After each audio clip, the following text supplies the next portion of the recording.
Halo semuanya, perkenalkan nama saya Andre Kosagi Purba. Nama saya Ren Lukas, kami akan membahas tugas kami mengenai keberagaman di Indonesia. Keberagaman adalah suatu kondisi dalam masyarakat yang di dalamnya terdapat banyak perbedaan dalam berbagai bidang. Keberagaman berarti memahami bahwa setiap individu memiliki keunikan masing-masing dan mengakui perbedaan individu lainnya. Keberagaman sudah sangat tersebar di seluruh penjuru dunia. Keberagaman menjadi sangat lekat dan menjadi ciri khas di negara Indonesia.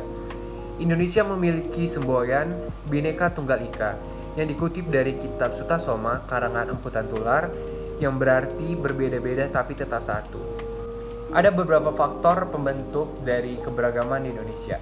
Pertama adalah faktor kondisi bentang alam. Indonesia memiliki beragam bentang alam, mulai dari banyaknya gunung berapi, pegunungan, pantai, hingga padang rumput yang luas. Perbedaan ini akan menciptakan keberagaman bagi masyarakat yang mendiaminya. Kedua, terdiri dari wilayah kepulauan. Indonesia terdiri dari 17.000 pulau yang tersebar dari Sabang sampai Merauke. Kondisi wilayah kepulauan ini menciptakan keberagaman dari satu daerah ke daerah lainnya, yang mana setiap daerah memiliki bahasa, budaya, dan adat sendiri. Yang ketiga, perbedaan komunikasi dan transportasi. Indonesia memiliki wilayah yang sangat luas dan terdiri dari beragam pulau dan bentang alam. Perbedaan akses ini menjadi penyebab adanya keberagaman di Indonesia. Yang keempat adalah faktor sejarah. Setiap wilayah bisa memiliki perjalanan sejarahnya sendiri. Faktor yang kelima adalah faktor agama. Pasalnya, Indonesia dikenal sebagai negara dengan tingkat pemeluk agama yang tinggi. Perbedaan agama dapat membentuk keberagaman dalam bermasyarakat.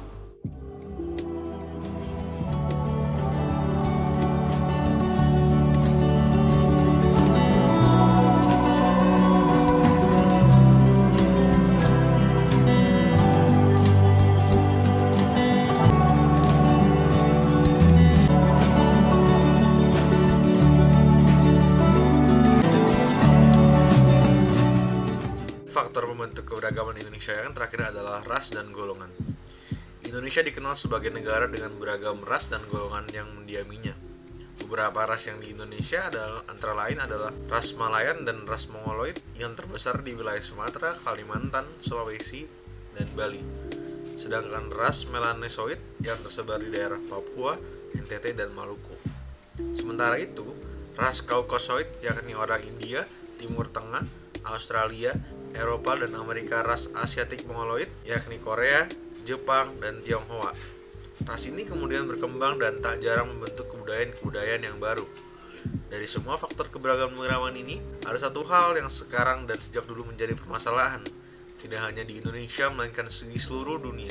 Hal ini adalah rasisme, yang artinya suatu sistem kepercayaan atau doktrin yang menyatakan bahwa perbedaan biologis ras manusia menentukan pencapaian budaya atau individu, bahwa suatu ras tertentu adalah superior dan memiliki hak untuk mengatur ras yang lainnya.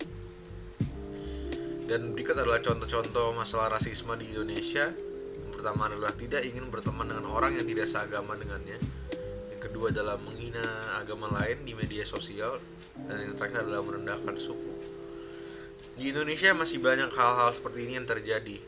Contohnya seperti di Papua dengan tagar Papuan Lives Matter yang diambil dan mencontohi dari gerakan Black Lives Matter di Amerika dengan kasus George Floyd. Di Indonesia, orang-orang Papua masih menerima rasisme karena kulit tubuh mereka yang cenderung lebih gelap. Melihat dari banyaknya kasus rasisme yang terjadi di Indonesia, bahwa rasisme merupakan hal yang sangat buruk. Maka dari situ, rasisme harus dihilangkan dengan cara kita harus bisa menghormati sesama kita apapun ras atau agama mereka. Kita juga harus membuka pandangan terhadap orang lain. Setiap agama pasti mengajarkan kita untuk saling mengasihi satu sama lain. Lebih mengamalkan nilai Pancasila dalam kehidupan sehari-hari juga menjadi contoh cara mengatasi rasisme.